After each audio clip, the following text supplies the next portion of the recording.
सत्य समाचार, तटस्थ समाचार, समाज बदल्ने हाम्रो अभियान। नमस्कार, यो हो टाइम समाचार।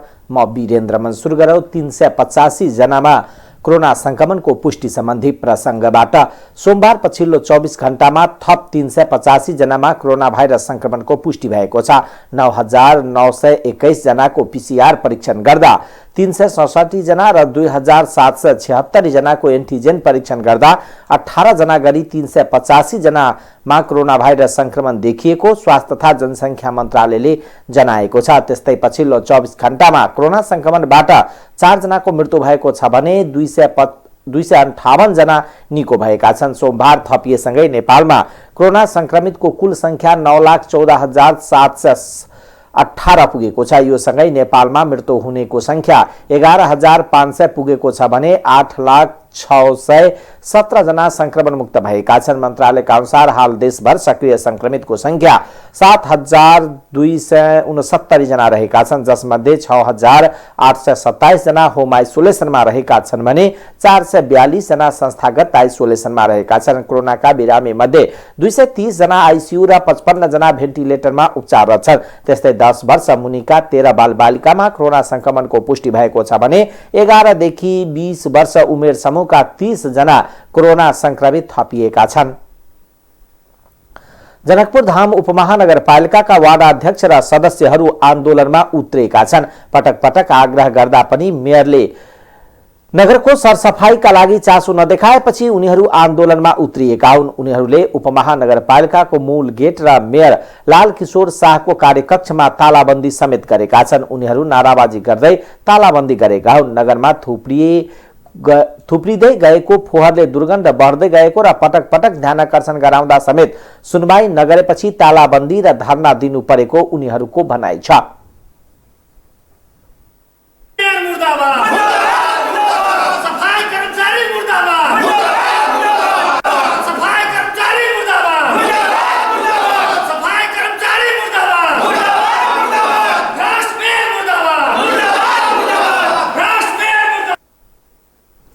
जनकपुर धाम उपमहानगरपालिका वार्ड नम्बर 4 का अध्यक्ष सुदर्शन सिंहले पटक पटक आफूहरू सफाईका लागि आग्रह गर्दा पनि समेत कुनै चासो नदिएको कर्मचारीहरू जनप्रतिनिधिसँग अभद्र व्यवहार गर्ने गरेको बताउनुभयो।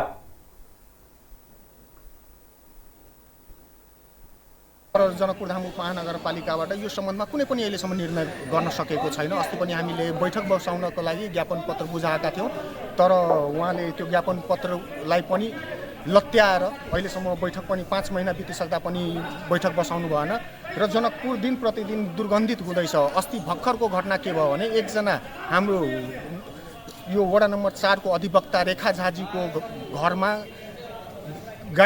गाई मरेको अवस्थामा उहाँले अनुरोध गर्दा यहाँका कर्मचारीहरूले तपाईलाई उपेन्द्र शाह, त्यसपछि श्याम ठाकुरले 15,000 रुपियाँ लिएर, यो तपाईहरू उहाँसँग पनि सोध्नुहुन्छ, 15,000 रुपियाँ पैसा लिएर उहाँको सफाई गर्न लगाउनु भयो।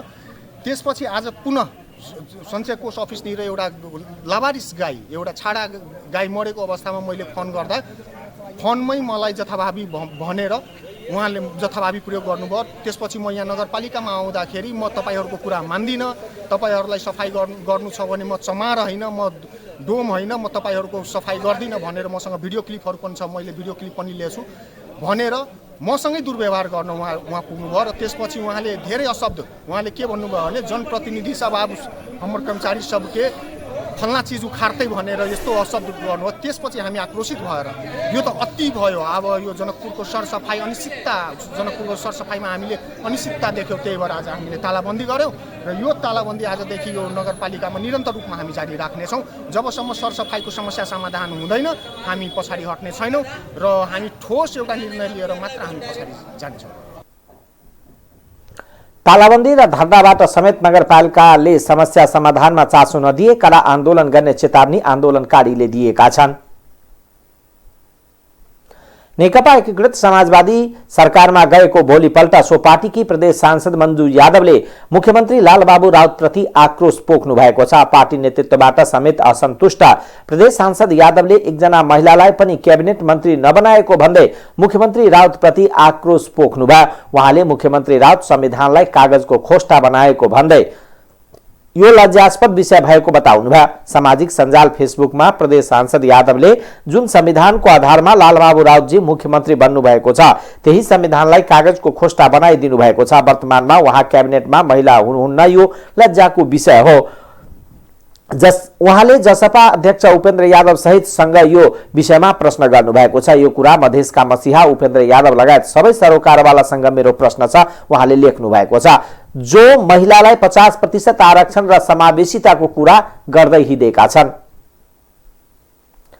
नेपाली कांग्रेसको प्रदेश 2 का संसदीय दलका नेता राम सरोज यादवले कांग्रेसको प्रदेश 2 को सभापति पदका लागि उम्मेदवारी घोषणा गर्नुभएको छ।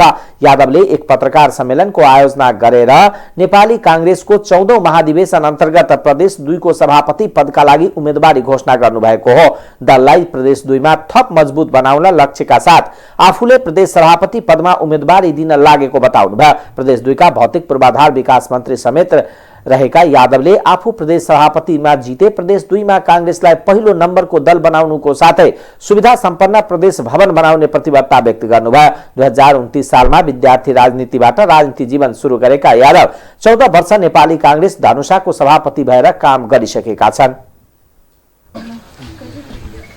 नेपाली कांग्रेस के तरफ से प्रदेश 2 के सभापति में अपन उम्मीदवारी घोषणा कर रहा है। प्रदेश नंबर 2 के सभापति के उम्मीदवारी लेल घोषणा कर रहा छी। कारण लगभग 14 वर्ष हम सभापति रह चुकल छी धनुषा जिला के, और अखन सबसे करे के लेल और संगठन के समुचित तरीका से परिचालन कर आगू बढ़ावी, ताकि आबा वाला निर्वाचन में प्रदेश नंबर 2 में नेपाली कांग्रेस के वर्चस्व कायम हुए और सबसे बेसी उम्मीदवार जीते। अहाँ सबके बुझल है लगभग 48-49 वर्ष के हमारे राजनीतिक जीवन में जदू को आकांड जे तत्कालीन नया शिक्षा योजना के विरुद्ध में जो आंदोलन भेल रहे, तई में हम सब आंदोलित भेल रही। सरकार के विरुद्ध में प्रबल रूप से आंदोलन में शरीक रही। बहु चौकी, प्रहरी चौकी या भंसार सब में हम सब आग लगने रहे। राजनीतिक जीवन के शुरुआत 2029 साल से हो रही। और एक अर्को प्रसंगमा नेता यादवले कांग्रेसको केन्द्रीय सभापति पदका लागि आफ्नो सर्वमान्य नेता उपसभापति विमलेन्द्र निधि रहेको बताउनुभयो। उहाँले केन्द्रीय सभापति पदमा सम्पूर्ण कांग्रेसी कार्यकर्ताले निधिलाई सहयोग गर्ने विश्वास व्यक्त गर्नुभयो।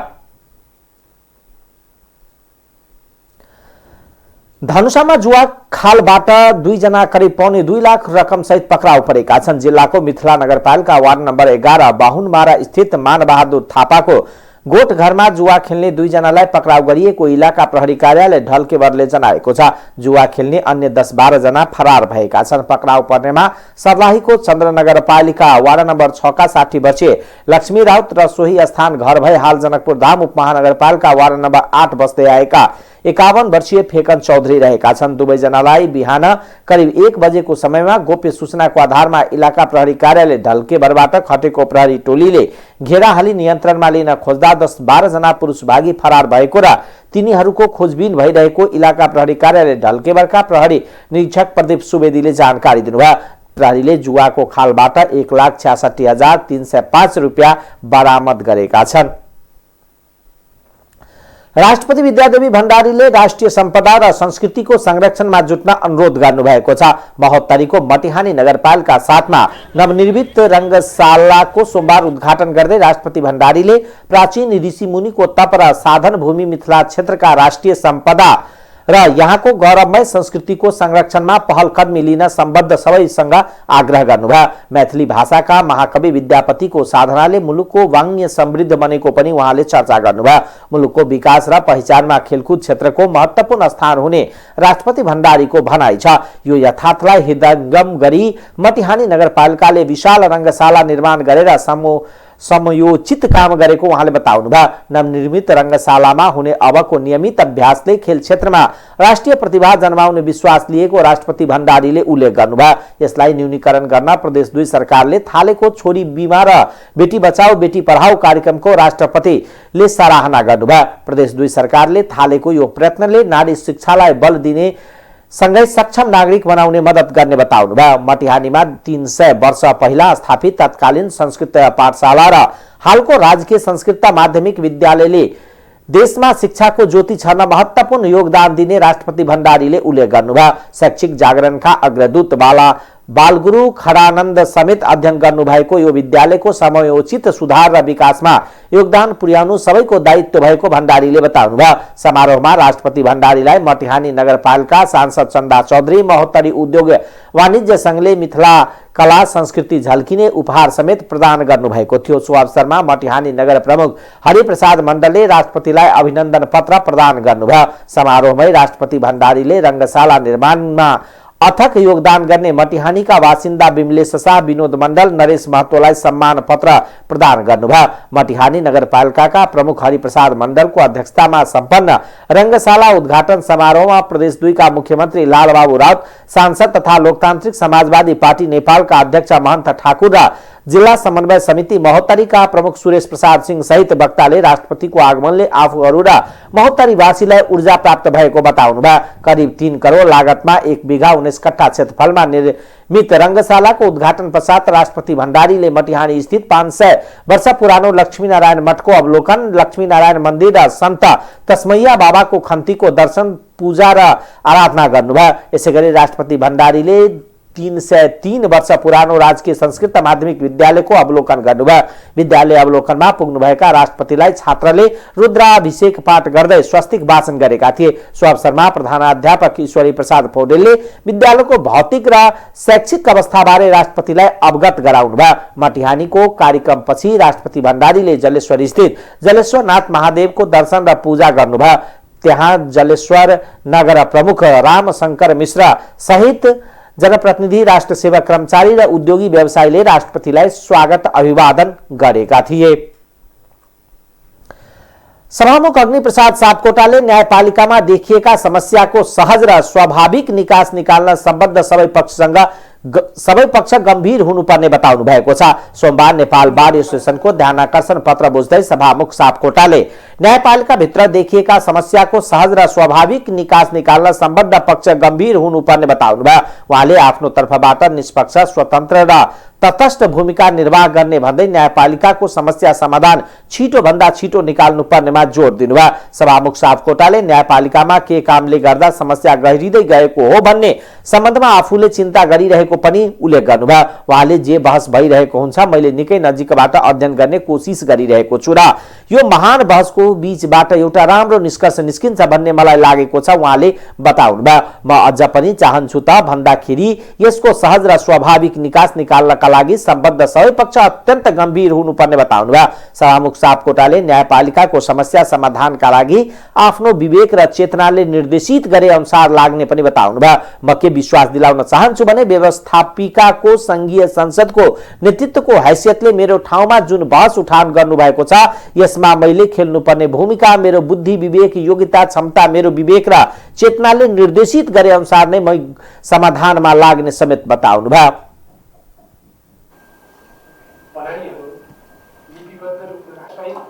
तर त्यो मेरो निष्पक्षता, मेरो स्वतन्त्रता, मेरो निष्पक्षता देश, जनता र भनौँ न यो 3टा सर्वोच्च अङ्गहरू कार्यपालिका, न्यायपालिका र व्यवस्थापिकाको खोज गरिमा र यसमै सम्पूर्ण राज्यको स्वतन्त्र भन्ने मलाई लागेको छ र म अझै पनि के चाहन्छु त भन्दाखेरि यसको सहज स्वाभाविक निकास निकाल्नका लागि सम्बद्ध सबै पक्ष अत्यन्त गम्भीर हुनुपर्छ। तपाईँहरूका 3 दिनका भनाइहरू हामीप्रति अहिले त औपचारिक अहिले धेरै मूर्ततिर जानुभन्दा पनि यो कति महत्त्वपूर्ण छ, तपाईँले कति महत्त्वपूर्ण छ भन्ने कुरा आफ्नो ध्यानाकर्षण पत्रमा पनि उल्लेख गर्नुभएको छ।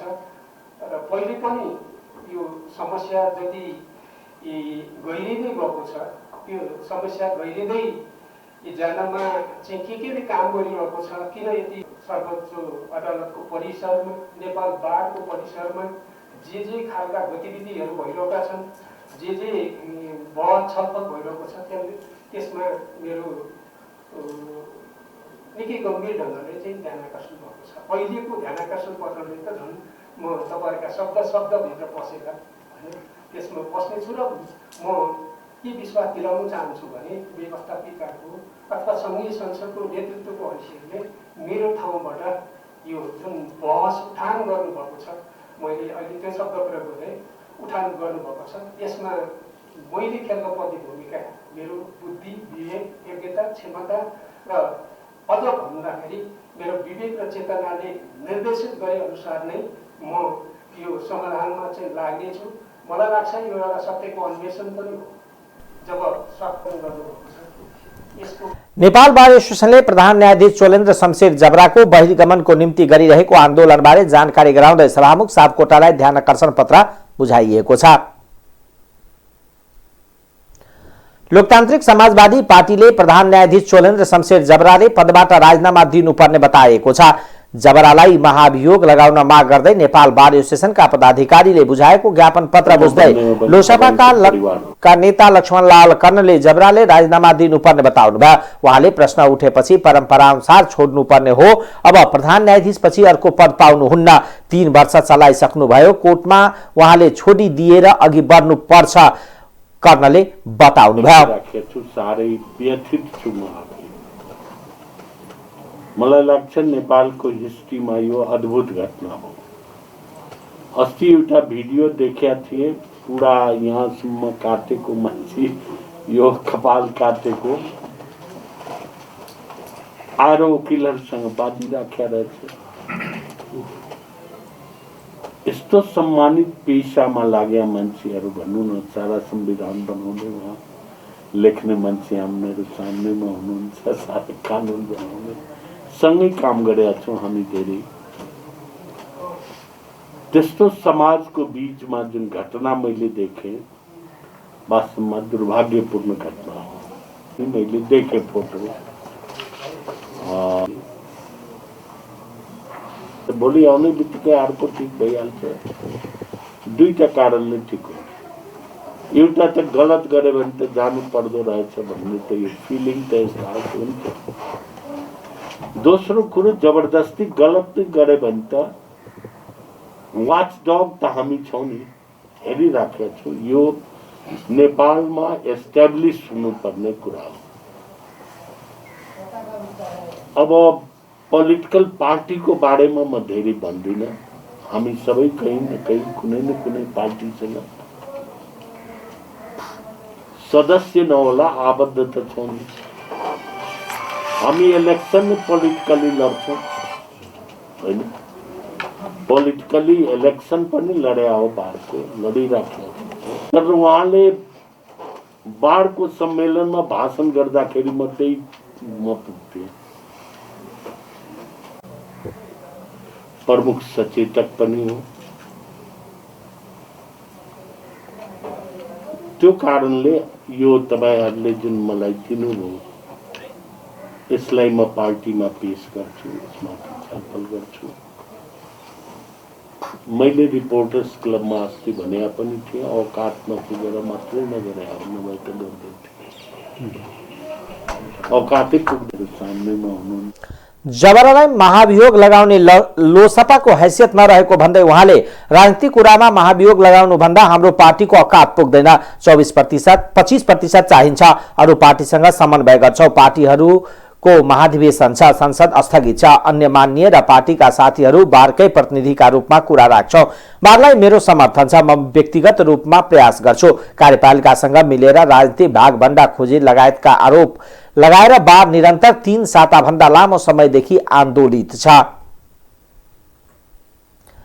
जनता समाजवादी पार्टी जसपाका संघीय परिषद अध्यक्ष डाक्टर बाबुराम भट्टराईले प्रधान न्यायाधीशका विषयमा देखिएका समस्याबारे चासो राख्नु भएको छ। पूर्व प्रधानमन्त्री समेत रहेका भट्टराईले प्रधान न्यायाधीश र नेपाल बार एसोसिएसनको आन्दोलनका विषयमा चासो राख्नुभयो। राज्यका अङ्गमा देखिएका विवाद सकेसम्म आफै हल गरून् भन्ने हो। यो विषय समाधानका लागि गठबन्धनको साझा धारणा बनाउनुपर्छ। मेरो धारणा संरचनागत सुधार हुनुपर्छ भन्नेमा रहेको समेत बताउनुभयो। यो कुरा गठबन्धनमा राख्ने र राजनीतिक दलको भूमिका हुनुपर्ने कुरामा पहल गर्ने बताउनुभयो। प्रधान न्यायाधीश चोलेन्द्र शमशेर जबरालाई महाभियोग लगाएर बर्खास्त गर्न माग गर्दै नेपाल बार एसोसिएसनका पदाधिकारीले सोमबार बुझाएको ज्ञापन पत्र बुझ्दै उहाँले सो कुरा बताउनुभयो। निरन्तर गतिशील हुनुपर्छ र यसमा रहेका कमी कमजोरी विसङ्गति सचिँदै जानुपर्छ भन्ने हाम्रो मान्यता हो। जहाँसम्म हामी जनता समाजवादी पार्टीको यस समय धारणाको प्रश्न छ, हामी सुरुदेखि नै संविधान निर्माण गर्ने बेलादेखि नै यो अपूर्ण छ।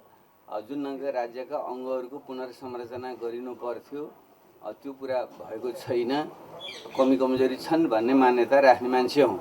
व्यक्तिगत रूपमा म उसको संवैधानिक राजनीतिक समाज समितिको सभापतिको हैसियतले पनि राज्यका अङ्गहरू न्यायपालिका लगायतको पुनर्संरचना ठिक ढङ्गले भएको छैन भन्ने मान्यता हाम्रो थियो र अहिले राज्यका सबै अङ्गहरूमा जुन खालका विसङ्गति र अहिले मुख्य रूपमा न्यायालयभित्रका विसङ्गतिको कुराहरू आएका छन् त्यसको एउटा संरचनात्मकै कारण छ भन्ने हामीलाई चाहिँ लाग्छ।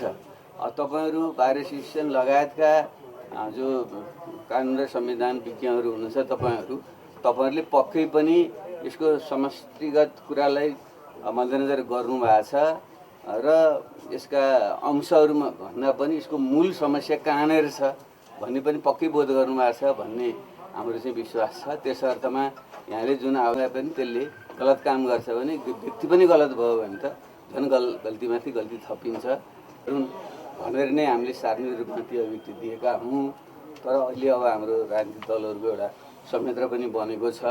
सकेसम्म गठबन्धनको त्यो संयन्त्रले छलफल गरेर एउटा साझै विचार बनाउँदा उपयुक्त हुन्छ भनेर नै हामी अहिले रहेका छौँ। त्यसले अब हाम्रो दलको धारणा त संरचनात्मक समस्या छ नि, यी विसङ्गति हल हुनुपर्छ, कुनै पनि बहानामा यसलाई संरचना हुनु हुँदैन भन्ने हाम्रो चाहिँ त्यो मान्यता हो।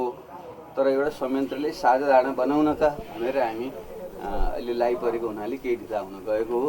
अब छिटै नै हामी यो संयन्त्रको बैठकमा यो विषयहरू राख्छौँ र राजनीतिक दलहरू जसले देशको राजनीतिक नेतृत्व गर्छन् तिनीहरूले चाहिँ आफ्नो आवश्यक भूमिका खेल्नुपर्छ। त्यसको निम्ति हाम्रो तर्फबाट पहल रहन्छ। पुनर्संरचना गरिनुपर्छ। न्यायालयमा देखिएको समस्या संरचनात्मक समस्या रहेको भन्दै उहाँले अंशहरूमा भन्दा मूल समस्या कहाँ छ भन्ने हेर्नुपर्नेमा जोड दिनुभयो। नेकपा एमालेका नेता रामबहादुर थापा बादलले आफूहरूले पार्टीको 10औं महाधिवेशनबाट केपी शर्मा ओली नेतृत्वको केन्द्रीय कमिटी निर्माण गर्न चाहेको बताउनु भएको छ। पार्टीको 10औं राष्ट्रिय महाधिवेशन मूल व्यवस्थापन कमिटीका संयोजक समेत रहनुभएका नेता थापाले आगामी निर्वाचनमा एमालेको नेतृत्वमा सरकार बनाउने गरी महाधिवेशनबाट ओली नेतृत्वमा सक्षम केन्द्रीय कमिटी निर्माण गरिने उल्लेख गर्नुभयो। पार्टी निकट नेपाल बुद्धिजीवी परिषदले सोमबार काठमाडौँमा आयोजना गरेको कार्यक्रममा उहाँले परमादेशबाट बनेका सरकार र सत्तारूढ गठबन्धनलाई विस्थापित गरेर एमाले पुनः सत्तामा पुग्न पनि ओली जस्तै सक्षम नेतृत्व पार्टीका लागि आवश्यक रहेको जिकिर गर्नुभयो। थापाले स्रोत नखुलेका सम्पत्तिबाट दलाल पुँजीपतिहरूको संरक्षण गर्न लागि परेको सत्तारूढ गठबन्धनबाट मुलुकको समृद्धि सम्भव नरहेको बताउनुभयो। पार्टीमाथि भइरहेको चौतर्फी घेराबन्दीको प्रतिवाद गर्दै आसन्न महाधिवेशनबाट एमालेको जनपरिचालन सामर्थ्य प्रदर्शित गरिने समेत बताउनुभयो। त्यसलाई अनुमोदन गर्ने, यसलाई चाहिँ एउटा सही नेतृत्व, एउटा सक्षम नेतृत्व निर्माण गरेर त्यसलाई चाहिँ कार्यान्वयन गर्ने र यसलाई आगामी निर्वाचनको माध्यमबाट फेरि चाहिँ नेकपा एमालेलाई चाहिँ राजकीय सत्तामा पुनः स्थापित गर्ने र हामीले भनिरहेका छौँ हामी परमादेशबाट चाहिँ निर्माण भएको चाहिँ यो दक्षिणपन्थी जो सत्ता र सरकार हो यसलाई हामी अब सिंहदरबारको मूल ढोकाबाट चाहिँ जनादेशबाट यसलाई हामी विस्थापित गर्नेछौँ भने पार्टीले नीति लिएको छ को सुख चाहिँ सम्भव छ चाहिँ। त्यही यो सन्देश हामी 10 गते चितवनमा 5 लाख जनताहरूको केन्द्रीकरण गरेर हामी यो सन्देश दिन चाहन्छौँ। हामी चितवनबाट एउटा सक्षम नेतृत्व कमरेड केपी शर्मा ओलीको नेतृत्वमा केन्द्रीय समितिको चाहिँ निर्माण गरेर चाहिँ हामी एउटा सक्षम नेतृत्व हामी चाहिँ निर्माण गर्न चाहन्छौँ र यो देशको जिम्मेवारी त्यो हामी नेतृत्वलाई दिन चाहन्छौँ। यस कार्यक्रम नेपाली कांग्रेसको 14औं महाधिवेशन अन्तर्गत कास्कीका तीनवटै निर्वाचन क्षेत्रमा भएको निर्वाचनमा आम निर्वाचनकै झल्को देखिएको छ। सोमबार तीनवटै निर्वाचन क्षेत्रमा भएको निर्वाचनले आम निर्वाचनको झल्को दिएको हो। सडकदेखि नै तीनै मतदान स्थलसम्म कांग्रेसका उम्मेद्वार र समर्थकहरूले उम्मेद्वारको पम्पलेट भिरेर मतदाता तथा शुभेच्छुकले भोट मागिरहेको दृश्यले आम निर्वाचनको झल्को दिइरहेको थियो। उम्मेद्वारहरूले पनि नमस्कार गर्दै मतदाता फकाइरहेका थिए भने भोट पनि मागिरहेका थिए। त्यसैगरी सामाजिक सञ्जालमा पनि भोट माग्ने र प्रचार प्रसार गर्ने थलोको रूपमा भरपूर प्रयोग गरेका थिए। केही उम्मेद्वारहरूले भने ठूलो पम्पलेट र पोस्टर बनाएर मतदान स्थल अगाडि प्रदर्शन गरिरहेका थिए। जिल्लामा करिब 300 बढी उम्मेद्वार विभिन्न पदका लागि प्रतिस्पर्धामा छन्। कास्की कांग्रेसका केन्द्रको गुटको प्रभाव खासै नदेखिएको पनि स्थानीय गुट हावी भएको छ। क्षेत्र नम्बर 1 मा कास्कीका जिल्ला सभापति कृष्ण केसी र पूर्व सभापति तथा पूर्व मन्त्री यज्ञ बहादुर थापाको छुट्टा छुट्टै प्यानल बीच प्रतिस्पर्धा भएको छ। त्यसैगरी क्षेत्र नम्बर 2 मा पुरानै नेता शुक्रराज शर्मा र अर्का नेता देवराज चालिसेको प्यानल छ भने क्षेत्र नम्बर 3 मा तरुण दल सभापति मनोज गुरुङ र अन्नपूर्ण गाउँपालिकाका अध्यक्ष युवराज कुवरको देखिने गरी प्यानल बनेको छ। केही उम्मेद्वारहरूले भने स्वतन्त्र उम्मेदवारी पनि दिएका छन्। प्रतिशत भाव छ, त्यो हुनु पनि आवश्यकता छ, तर विकृति नआइयो लिस्ट बनाएर नगरिकन यो चाहिँ मतदाताहरूको मूल्य र मान्यतालाई उनीहरूको आफ्नो विवेक प्रयोग गर्न दियो भने अत्यन्त राम्रो छ। विवेक प्रयोग गर्न दिइएन भनेदेखि यसले पछि असर गर्न सक्छ भन्ने हाम्रो अनुमान छ। र हिजोका दिनहरूमा पनि साँच्चै बनाउने जुन कार्ड बनाउने यो जुन प्रचार प्रसार लाग्ने छ यसको चाहिँ यो गतिविधि त होइन, यसको 50% 40% मात्र लाग्ने हो भने पनि काङ्ग्रेसले चुनाव जित्छ है। तर त्यति बेला खोज्नुपर्ने अवस्थाले यो काङ्ग्रेसले चाहिँ भोलिका दिनमा परिवर्तन गरेर ठुलो सङ्ख्यामा प्रतिनिधित्व गराउने र त्यो प्रतिनिधित्वको बिचमा ठुलो सङ्ख्याका बिचमा नेतृत्व चयन प्रक्रियालाई अगाडि बढाउने भनेर जुन उदारता देखायो त्यसले गर्दाखेरि कैयौँ भूगोलमा फरक भूगोलमा भएका साथीहरूका बिचमा पनि परिचित नहुनाको कारणले गर्दाखेरि आम निर्वाचन जस्तो प्रकृतिको निर्वाचनमा चाहिँ हाम्रो पार्टीको निर्वाचन पनि गएको अनुभूति मलाई भएको छ। यो विकृति त भन्न मिल्दैन, यो आन्तरिक प्रतिस्पर्धा हो। हेर्नुहोस्, अब अमेरिका जस्तो देशमा चाहिँ प्रतिनिधि उम्मेदवार छान्नका निम्ति सम्पूर्ण देशभरि नै जनताको राय लिएर वा कार्यकर्ताका चाहिँ समर्थकको राय लिएर गर्छन्। अहिले केही सीमित नेताहरूले आफ्ना नेता छान्ने भन्दा पनि अझ तल गएर सामान्य स्तरका कार्यकर्तालाई पनि प्रतिनिधि बनाएर ती प्रतिनिधि मार्फतबाट चाहिँ नेता छान्ने प्रक्रिया भनेको अझ बढी लोकतान्त्रिक छ। यो प्रक्रिया लोकतान्त्रिक भयो। हामी जस्ता उम्मेदवारलाई धेरै साथीहरू कहाँ जान पर्ने र यो निर्वाचन जसरी जाँदाखेरि हामीलाई कठिनाइ भएको कुरा त सही हो, तर बढी नेतृत्व चयन प्रक्रियामा ग्राससम्म रुटसम्मका मान्छेहरूले चाहिँ उम्मेदवार हुँदाखेरि यसले सङ्गठनलाई अझ बलियो बनाउने र अझ जनधरातलमा पुर्याउने काम चाहिँ यसले गरेको छ। नेतृत्वमा आउनको लागि यो अधिवेशन बढी आकर्षण युवाहरूमा देखिएको छ। पार्टीभित्रको निर्वाचन जस्तै गरी आम निर्वाचन, स्थानीय र प्रदेश तहको निर्वाचनमा उत्साह देखिए कांग्रेसले कुनै पनि निर्वाचन नहार्ने कास्की कांग्रेसका नेता सोभियत बहादुर अधिकारीले बताउनुभयो। पार्टीमा देखिएका यस किसिमको आकर्षणले पार्टी अझ उन्नत र गतिशील बनाएर मुलुकलाई समुन्नतिको गन्तव्यमा लैजान महत्वपूर्ण भूमिका खेल्ने कांग्रेसका आमन्त्रित केन्द्रीय सदस्य एवं गण्डकी प्रदेशका भौतिक योजना मन्त्री कुमार खड्काले बताउनुभयो। कांग्रेसमा देखिएको गुटगट प्रतिस्पर्धा र तामझाप चुनावपछि सकिन्छ कि यसको परिणाम आगामी तीनै तहको निर्वाचनमा पर्ने हो भन्ने सम्बन्धमा नेता कार्यकर्ता चिन्तित बनेका छन्। नेपाल बार एसोसिएसनका अध्यक्ष चण्डेश्वर श्रेष्ठले प्रधान न्यायाधीश चोलेन्द्र शमशेर राणाले पैसा लिएर गरेको फैसलाको सूचना भए उपलब्ध गराउन आग्रह गर्नुभएको छ। सर्वोच्च अदालत परिषदमा बारको जारी धरना कार्यक्रमलाई सम्बोधन गर्दै अध्यक्ष श्रेष्ठले प्रधान न्यायाधीश जबराले पैसा लिएर गरेको फैसलाको सूचना भए उपलब्ध गराउन सेवाग्राहीलाई आग्रह गर्नुभएको हो। अध्यक्ष श्रेष्ठले प्रधान न्यायाधीशले पैसा लिएर गरेको फैसलालाई राखेर जनताको बीचमा पेश गरिने बताउनुभयो। उहाँले न्यायालयमा विकृति र विसङ्गति भइरहेको भन्दै कानुन व्यवसायीहरू आन्दोलनमा उत्रिएको 2 हप्ता भइसक्दा समेत दलहरू मौन रहनु आश्चर्य भएको बताउनुभयो।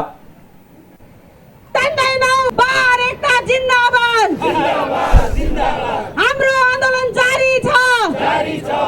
ओजेल हुन चाहन्छु, प्रतिवेदन लागू गर्दिन। न्यायाधीशहरू तपाईहरु आफ्नो खुसीबाट गर्नुस्, म छु भन्ने व्यक्ति के न्यायपालिकामा रहन मिल्छ? हुँदैन, कदापि पनि हामी चाहदैनौँ। सेवाग्राहीहरूलाई आजसम्म उहाँले 3 वर्ष अन्याय गर्नुभयो, फेरि अर्को 1 वर्ष अन्याय गर्न दिने कि नदिने? हामी दिँदैनौँ, हामीहरू चाहदैनौँ। सेवाग्राहीहरूलाई जो अन्याय परिराखेको छ, 3 वर्ष लगातार अन्याय गरेको छ। 16-17 वर्ष अगाडिदेखिको मुद्दाहरू अहिलेसम्म छिनोफानो भएको छैन, तर धनाढ्यहरूको मुद्दा हेर्ने काम गरिरहेका छन्। जहाँबाट बिचौलिया मार्फत करोडौँ अरबौँ फाइदा हुन्छ त्यो ठाउँमा लागेका छन्, तर जनताको गरिबहरूको मुद्दामा हेरिरहेका छैनन्। यो अवस्थामा हामीले तपाईँ कुर्सी छोडिदिनुहोस् भनेर राजीनामा दिनुहोस् भनेका छौँ, पिसफुल्ली भनिरहेका छौँ, तर सत्ता छोड्दिन, म आफ्नो सिट छोड्दिन, राजीनामा दिन्न भनिराख्नु भएको छ। प्रदेश सभामा संसदमा सहभागी भएका राजनीतिक दलहरू, संसदीय दलहरूमा हामीले प्रदेश सभामा हाम्रो राजीनामा, उहाँको राजीनामा किन भन्ने कुरा हामी दिन गइराखेका छौँ। 2 बजे आज कार्यक्रम छ, त्यसपछि हामीले राजीनामा किन मागेका छौँ भन्ने कुराहरूको जुन कुरा छ इन डिटेल्समा तन्त्र सक्षम निष्पक्ष छ कि छैन, स्वच्छ छ कि छैन भन्ने कुरा थाहा हुनेछ।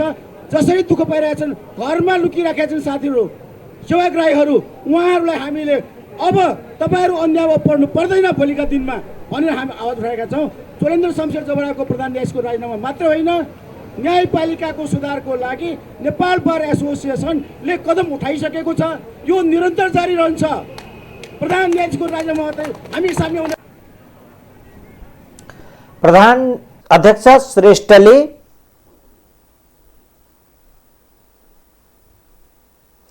प्रधान न्यायाधीश जबराले 3 वर्ष न्यायपालिका र सेवाग्राहीमाथि अन्याय गरेको आरोप लगाउँदै अब अन्याय हुन नदिने बताउनुभयो। उहाँले प्रधान न्यायाधीश जबराले धनाढ्यहरूको मुद्दामा मात्रै काम गरिरहेको दाबी समेत गर्नुभयो। नेपालमा उत्पादन हुने हरियो चिया निर्यातलाई भारतले रोक लगाएको छ। टी बोर्ड भारतले नेपाली चियाको गुणस्तर कमजोर भएको आरोप लगाउँदै 1 हप्तादेखि निर्यातमा रोक लगाएको हो। चिया निर्यात गर्ने भारतको टी बोर्डबाट पूर्व स्वीकृति लिनुपर्ने व्यवस्था छ। नेपाल चिया उत्पादक संघका अनुसार भारतको टी बोर्डले बिना आधार नेपाली चिया गुणस्तरहीन भएको आरोप लगाएका कारण निर्यात ठप्प भएको छ।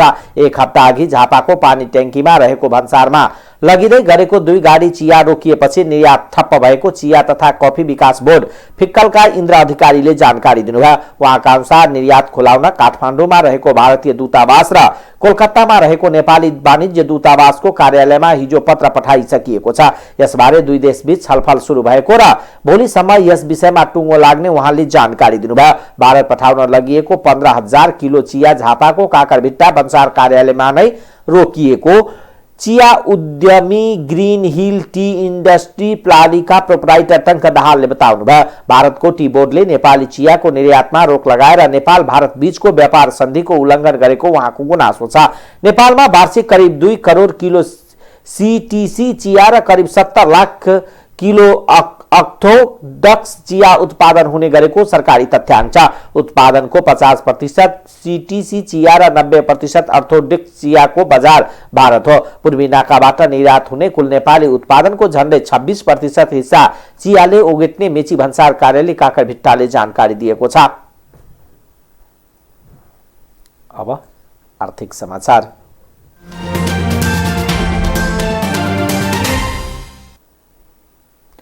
गएको वर्षको असारमा खेत रोप्ने मुख्य समयमा रासायनिक मल नपाएका किसानले यस वर्ष पनि मल नपाउने भएका छन्। मल खरिद बिक्रीका जिम्मा पाएको कृषि सामग्री कम्पनीले पर्याप्त मात्रामा रासायनिक मल खरिद गर्न नसकिएको भन्दै अभाव हुने जनाएको हो। आलु र गहुँका लागि आवश्यक पर्ने मल गएको फागुनदेखि नै खरिदको तयारी गर्दा समेत अभाव हुने देखिएको कम्पनीका महाप्रबन्धक कंपनीका प्रबन्धक सञ्चालक नेत्रबहादुर भण्डारीले जानकारी दिनुभयो। उहाँका अनुसार अन्तर्राष्ट्रिय रूपमा नै रासायनिक मलको मूल्यमा वृद्धि हुँदा मल खरिदको जिम्मा पाएको कम्पनीले मल ल्याउन नसक्दा अभाव हुने देखिएको छ। अन्तर्राष्ट्रिय रूपमा गएको वर्षको तुलनामा यस वर्ष प्रति मेट्रिक टन 300 अमेरिकी डलर भन्दा बढीले रासायनिक मलको मूल्यमा वृद्धि भएको छ। कोभिड अगाडि रासायनिक मलको मूल्यमा खासै वृद्धि हुन गरेको थिएन, मूल्य बढ्दै घट्ने गरेको थियो। तर कोभिड पछि निरन्तर रासायनिक मलको मूल्य बढेको छ।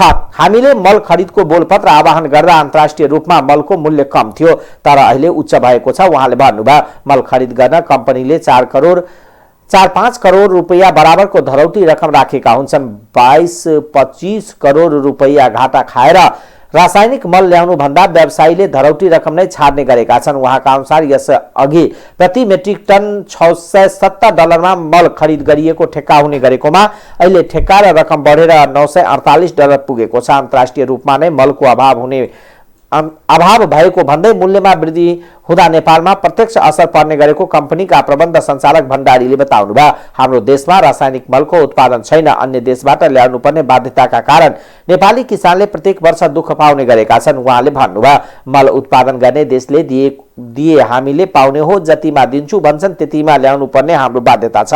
हाम्रो सार्वजनिक खरिद नियमावली अनुसार कम मूल्यका आधारमा मलको ठेक्का दिन्छ। त्यही कारणले पछिल्ला सबै ठेक्का रद्द हुने गरेका छन्। एउटै ठेक्काका लागि 20 पटकसम्म बोलपत्र आह्वान गर्नु परेको बाध्यता छ। नेपालमा रोपाई हुने क्षेत्रफलका आधारमा झन्डै 7.5 लाखदेखि 8 लाख मेट्रिक टन मल आवश्यक पर्छ। त्यसमध्ये 5.5 लाख टन आयात गर्न सके किसानले अभाव झेल्नु पर्दैन। मूल्य वृद्धिका कारण मागको तुलना न्यून मात्रामा रासायनिक मल आउँदा प्रत्येक वर्ष किसानले मल बिना नै खेती गर्नुपर्ने बाध्यता छ। कम्पनीका प्रबन्ध सञ्चालक भण्डारीले यस वर्ष 15 अर्ब रुपियाँमा 2 लाख मेट्रिक टन मात्र रासायनिक मल ल्याउन सकिने अनुमान गरिएको बताउनुभयो। गएको वर्ष हामीले सरकारले दिएको 11 अर्ब मध्येबाट 4,02,000 मेट्रिक टन कृषि सामग्री कम्पनी र साल ट्रेनिङ कर्पोरेसन दुवैले रासायनिक मल ल्याएका थियौं, तर यस वर्ष मात्र आधा मात्र ल्याउन सकिने हाम्रो अनुमान छ। उहाँले भन्नुभयो, यस वर्ष हामीले 15 अर्ब पछि थपिएको 3 अर्ब रुपियाँ सहित 2,15,000 मेट्रिक टन मात्र ल्याउन सकिने अपेक्षा छ।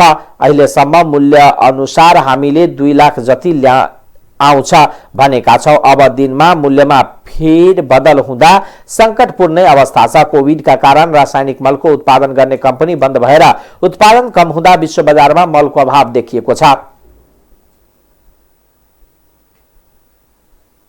अब अन्तर्राष्ट्रिय समाचार।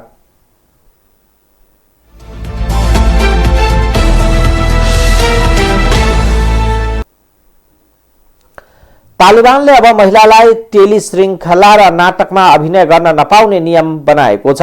अफगानिस्तानमा तालिबान सरकारले महिलामाथिको प्रतिबन्ध विस्तार गर्दै यस्तो नियम ल्याएको हो। यस्तै पत्रकार, महिला तथा समाचार वा अन्य कार्यक्रम प्रस्तुतालाई पनि टेलिभिजनमा प्रस्तुत हुँदा अनिवार्य रूपमा टाउको छोप्ने कपडा लगाउनु पर्ने नियम बनाएको बीबीसीले जनाएको छ। गएको अगस्तमा अफगानिस्तानको सत्ता नियन्त्रणमा लिएको तालिबानले सुरुमा महिलाको स्वतन्त्रता र अधिकारको रक्षा गर्ने बताएको थियो, तर अहिले एकपछि अर्को गर्दै तालिबानले महिला लक्षित कडा प्रतिबन्धात्मक नियम लागू गरिएको छ।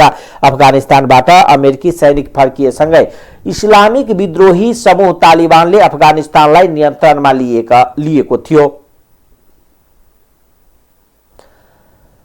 चीनले अफगानिस्तानलाई मानवीय सहायता सामग्री पठाएको छ। चीनले पठाएको 1000 टन मानवीय सहायताका सामग्री बोकेको एउटा रेल अफगानिस्तानका लागि छुटेको छ।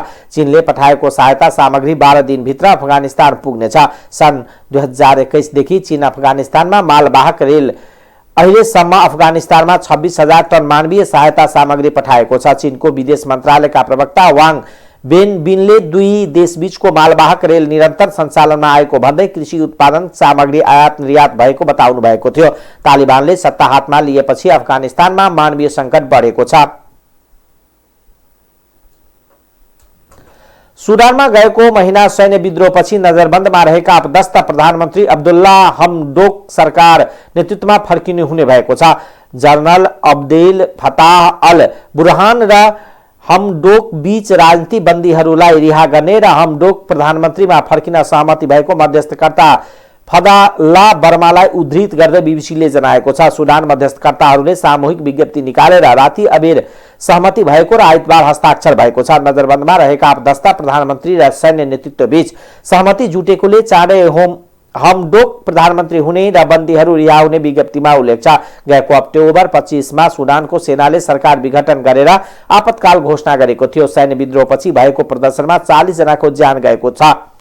थप रक्तपात रोक्नका लागि हमडोकले सहमति गर्नुभएको उहाँका निकट स्रोतलाई उद्धृत गर्दै समाचार संस्था रोइटर्सले जनाएको छ। अब खेलकुद समाचार।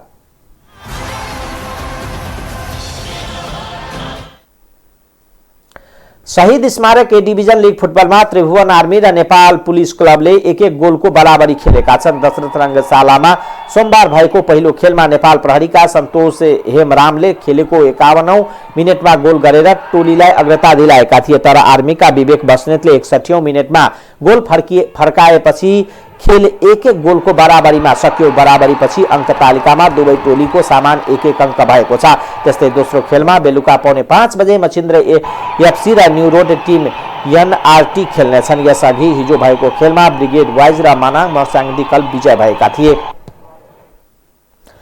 पहिलो प्रधान सेनापति राष्ट्रिय लन टेनिस प्रतियोगिता हुने भएको छ। नेपाली सेनाले सोमबार पत्रकार सम्मेलन गरी पहिलो प्रधान सेनापति राष्ट्रिय लन टेनिस प्रतियोगिता हुने जानकारी गराएको हो। प्रतियोगितामा खुलातर्फ महिला र पुरुष गरी 4 प्रतिस्पर्धा हुनेछन् भने भेटरानतर्फ विभिन्न उमेर समूहका 7वटा र एक अन्तर सरकारी प्रतिस्पर्धा हुनेछ। प्रतियोगिता अन्तर्राष्ट्रिय टेनिस संघ र राष्ट्रिय टेनिस संघको नियम अनुसार खेलाइने आयोजकले जनाएको छ। प्रतियोगिताका सबै खेलहरू आर्मी अफिसर्स क्लबले 2वटा कोर्ट र दशरथ रङ्गशालामा रहेका 2वटा कोर्टमा सञ्चालन हुनेछ। प्रतियोगिताका सम्पूर्ण खेलहरू कोभिड-19 को जोखिमलाई मध्यनजर गर्दै स्वास्थ्यका मापदण्डलाई पूर्ण पालन गरेर खेलाइने नेपाली सेनाले जनाएको छ। प्रतियोगितामा सहभागी खेलाडीले कोरोनाको खोप लगाएको हुनुपर्नेछ। खुलातर्फ विजयी एकल पुरुष र महिलाले समान 50-50 हजार रुपियाँ पुरस्कार पाउनेछन् भने डबल महिला र पुरुषतर्फ 40 हजार रुपियाँ पुरस्कार राखिएको छ। त्यस्तै भेटरानतर्फ एकलले 30 हजार रुपियाँ, डबलले 25 हजार रुपियाँ र अन्तर सरकारी तर्फको विजेताले 25 हजार रुपियाँ प्रदान गरिनेछ। विजेतालाई 25 हजार रुपियाँ प्रदान गरिनेछ। प्रतियोगिता यही मङ्सिर 27 देखि पुस 5 गतेसम्म हुनेछ। टाइम्स समाचार अहिलेको लागि यति नै। हेर्दै गर्नुहोला टाइम्स टेलिभिजन। नमस्कार।